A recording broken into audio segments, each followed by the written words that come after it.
કેમ છો મિત્રો, મજામાં? હવે આપણે સ્ટાર્ટ કરીએ સ્વાધ્યાયનો 11.29 નો દાખલો.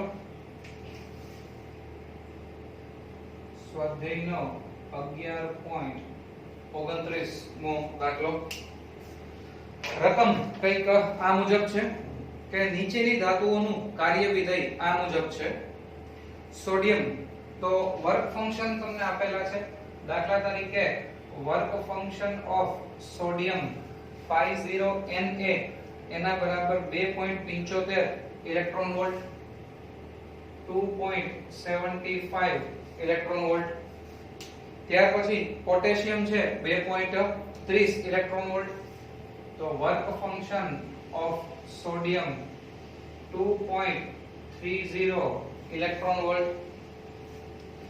ત્યાર પછી MO મોલિબ્ડેનમ 4.17. તો 50 ઓફ MO 4.17 ઇલેક્ટ્રોન વોલ્ટ. ત્યાર પછી Ni nickel 5.15. 50 nickel 5.15 electron volt તમને આપેલું છે.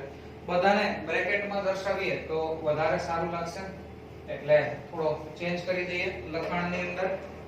બધાની અંદર વર્ક ફંક્શન 50 તો છે જ, પણ કોનું છે એ નામ દર્શાવવું હોય તો પહેલું આપણને કીધેલું છે સોડિયમ Na.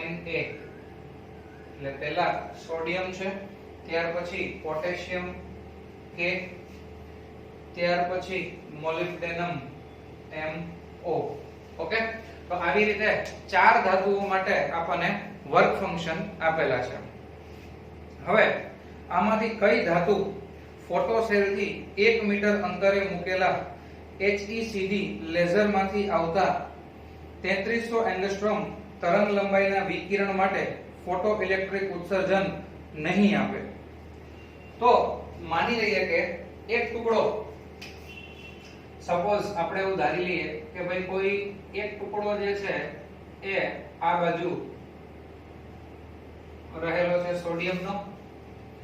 ત્યાર પછી આ કોઈ એક ટુકડો જે છે, આ ટુકડો સપોઝ પોટેશિયમ, આ ટુકડો જે છે એ કન્સિડર કરો કે મોલિબ્ડેનમનો છે, અને છેલ્લે એક આ ટુકડો જે છે એ સપોઝ નિકલ ધાતુનો છે.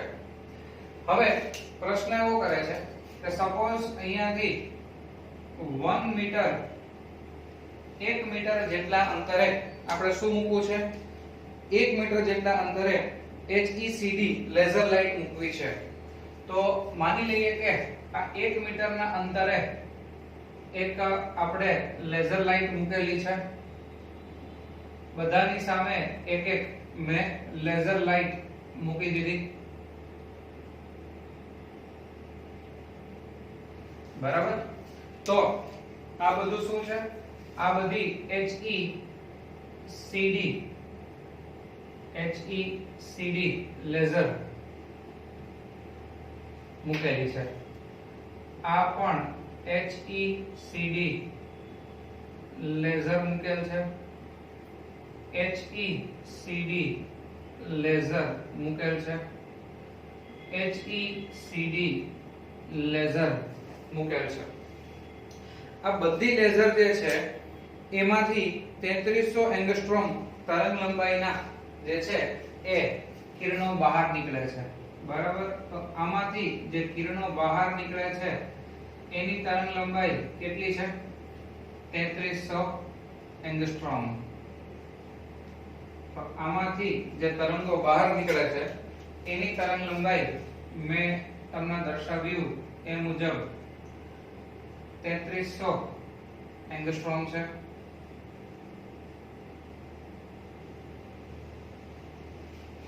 બરાબર?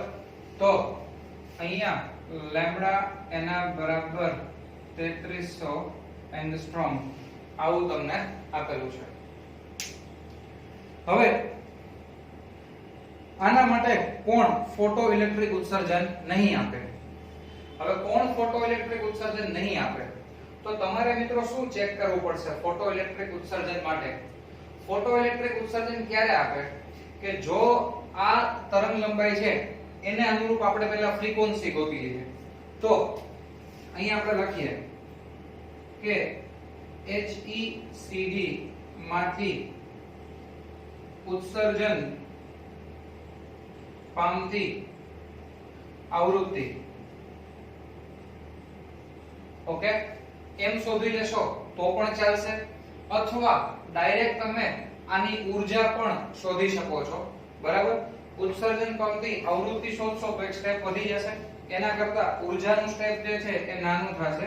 ઉત્સર્જન પામતી ઊર્જા તો એના બરાબર hc/λ. આ મને જૂલમાં મળશે, એટલે જો હું છેદમાં ભેગા ભેગું e મૂકી દઈશ ને તો મને જવાબ શેમાં મળશે? ઇલેક્ટ્રોન વોલ્ટમાં મળશે.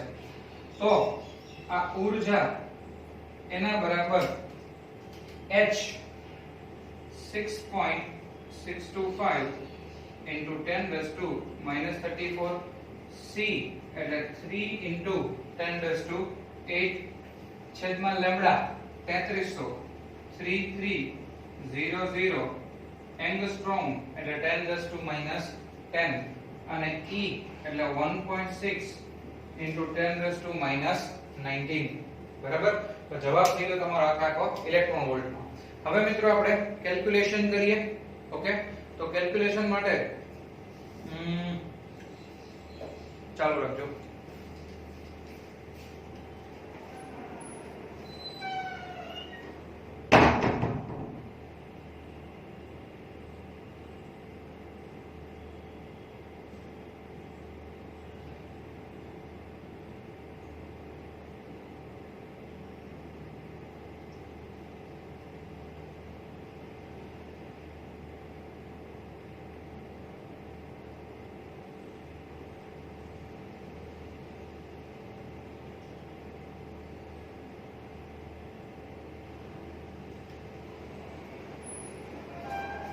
ઓકે, તો કેલ્ક્યુલેશન જે છે એ આપણે 6.625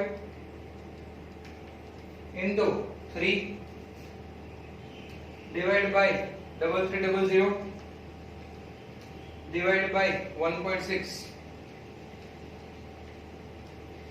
જવાબ આવે છે 0.003764.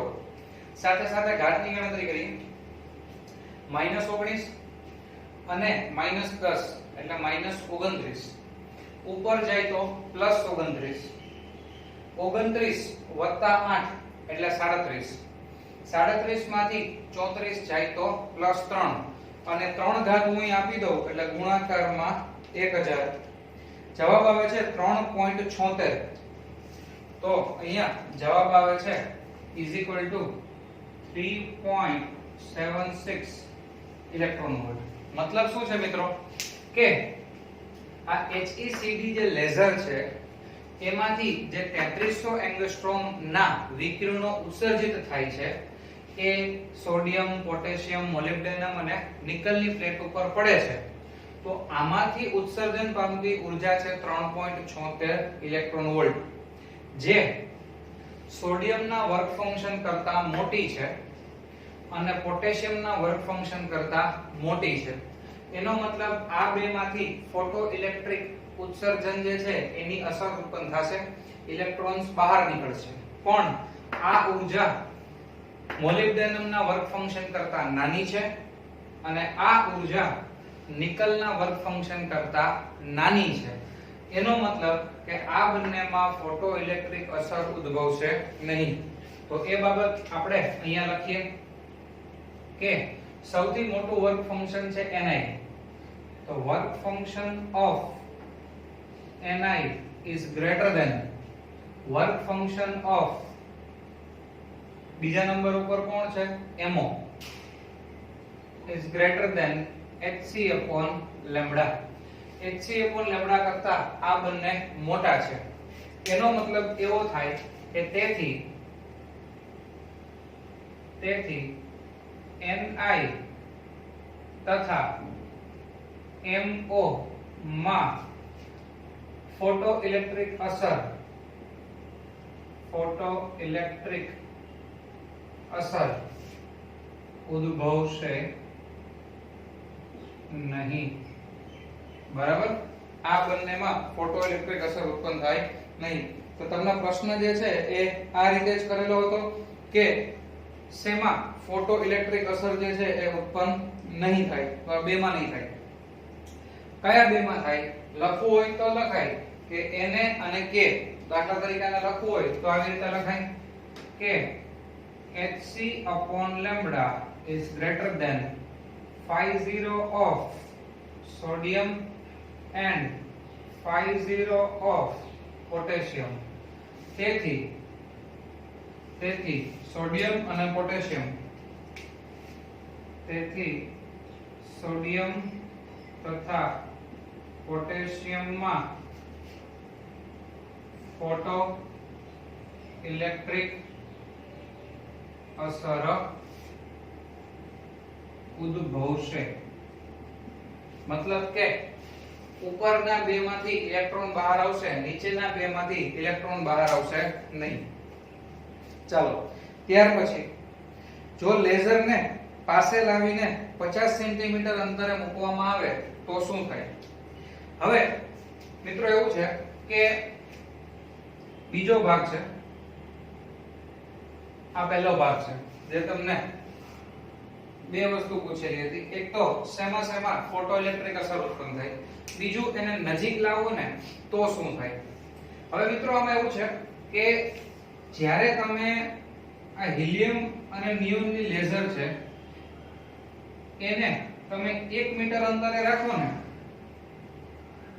સપોઝ 1 મીટર, તો ત્યારે જે તરંગો આની ઉપર આપાત થાય અને જે પ્રતિબિંબ બને, બરાબર, જે વર્તુળાકાર સપોઝ પ્રતિબિંબ બને છે એની બદલે તમે એને 50 સેન્ટીમીટર અંતરે લઈ જાઓ. દાખલા તરીકે આ લેઝર જે છે એ જ છે, આને તમે શું કરો 50 સેન્ટીમીટર અંતરે લઈ જાઓ.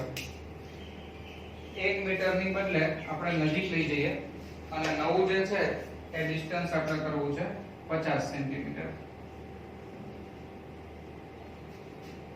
તો આ ડિસ્ટન્સ છે એ કેટલું થઈ ગયું? 50 સેન્ટીમીટર. તો 50 સેન્ટીમીટર અંતરે તમે લઈ જાશો તો જે પ્રતિબિંબ બનશે, બરાબર, એ પ્રતિબિંબ નાનું હશે, બરાબર.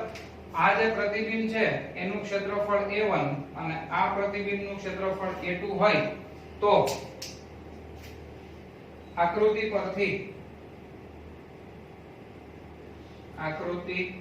પરથી A1 is greater than A2. અહીંયા પ્રતિબિંબ જે છે એ મોટું મળે છે અને બીજા કેસમાં આ જે પ્રતિબિંબ છે એ નાનું મળે છે. ન સમજાતું હોય તો હજી હું તમને આવી રીતે કરી દઉં એટલે ખ્યાલ આવી જાય કે આ પ્રતિબિંબ જે છે એ નાનું છે, આ પ્રતિબિંબ છે એ મોટું છે. તીવ્રતા છે એ તીવ્રતા અને ક્ષેત્રફળ આ બે વ્યસ્ત પ્રમાણમાં ચાલે છે, એટલે કે I1 is less than I2. Okay, તીવ્રતાનું સૂત્ર શું છે? ઊર્જાના છેદમાં ક્ષેત્રફળ ઇન્ટુ સમય. તો અહીંયા કરતા આ કિસ્સામાં જે છે એ તીવ્રતા વધી જાય છે. તીવ્રતા વધી જાય ને એનાથી તરંગ લંબાઈમાં કોઈ ફેરફાર થશે નહીં. એટલે તમે એને 1 મીટરની બદલે 50 સેન્ટીમીટરે લઈ આવો તો પણ સોડિયમ અને પોટેશિયમ માં જ જે છે એ ફોટો ઇલેક્ટ્રિક અસર ચાલુ રહે. આ બેમાં તો ઉત્પન્ન ન જ થાય. ફેર શું પડે? તીવ્રતા વધે ને એટલે ફોટો પ્રવાહની અંદર વધારો થાય. ઓકે, કારણ કે આપણે શીખી ગયા છે કે તીવ્રતા અને ફોટો પ્રવાહ બે સમપ્રમાણમાં ચાલે છે. એટલે લખીએ કે આમ 50 સેન્ટીમીટર અંતરે લેઝર લાવવા છતાં કયા બે Ni અને MO, Ni તથા MO માં ફોટો ઇલેક્ટ્રિક અસર ઉદ્ભવશે નહીં. જેમાં ફોટોઇલેક્ટ્રિક અસર ઉત્પન્ન નથી થઈ એમાં તો નહીં જ ઉદ્ભવે. ઓકે, ફેરફાર શું થશે? તો કે સોડિયમ અને પોટેશિયમમાં ફોટોઇલેક્ટ્રિક અસર ઉત્પન્ન થઈ ગઈ હતી. સોડિયમ અને પોટેશિયમ જે છે એમાંથી ઇલેક્ટ્રોન્સ જે છે એ બહાર આવેલા. સોડિયમ અને પોટેશિયમમાંથી ઇલેક્ટ્રોન બહાર આવેલા. તો હવે તમે જે છે એ 1 મીટરની બદલે 50 સેન્ટીમીટર લઈ આવશો તો નંબર ઓફ ઇલેક્ટ્રોન જે છે એ પહેલા આવતા હતા એના કરતા વધારે બહાર આવશે. એટલે કે ફોટો પ્રવાહમાં વધારો થાય. એ આપણે લિનાર્ડના પ્રયોગમાં જોયેલું છે. ઓકે, સોડિયમ તથા પોટેશિયમમાં ફોટો પ્રવાહમાં વધારો થશે. બરાબર? તો આ રીતે દાખલામાં તમે કહી શકો કે લેઝરને નજીક લાવવાથી તરંગલંબાઈમાં ફેરફાર થતો નથી, એટલે કે ઊર્જામાં ફેરફાર થતો નથી. તો જેમાં ફોટોઇલેક્ટ્રિક અસર નહોતી ઉત્પન્ન થઈ એમાં તો નહીં જ થાય, પણ જેમાં ઉત્પન્ન થઈ ગઈ હતી એના ફોટો પ્રવાહમાં વધારો થશે. ઓકે, તો આ છે આપણો સ્વાધ્યાયનો 29મો દાખલો. નેક્સ્ટ લેક્ચરમાં આપણે સ્વાધ્યાયનો 30મો દાખલો જોશું. Thank you.